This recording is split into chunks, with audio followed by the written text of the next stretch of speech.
Hi! So, yan. Meron kaming challenge ni Mrs.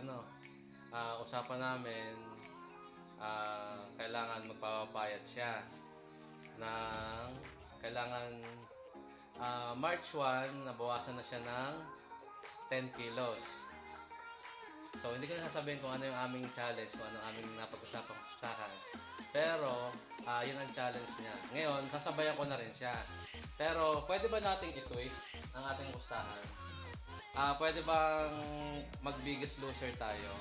So, halimbawa, kung sino mas may pinaka-mababang timbang na nabawas, siyang panalo. Agree ka?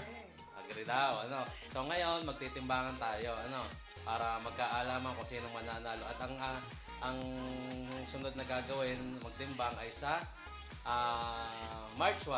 Sa March 1. Okay? Titimbangin lang natin ngayon si Mrs. Ayan. Ngayon, titimbangin natin si Mrs. para magkaalaman ang kanyang timbang. Sige, sakay.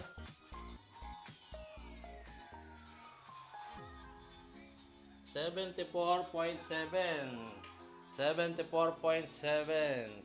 Yan, kailangan pag nagtimbang kami, yung pa rin yung suot niyang damit. Ako naman ang magtitimbang.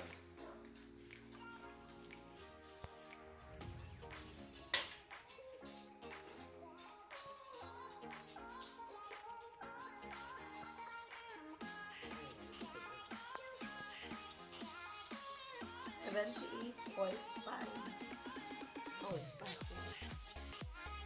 Okay, 78.5. So, yan yung aming goal. Magpapagaanan kami.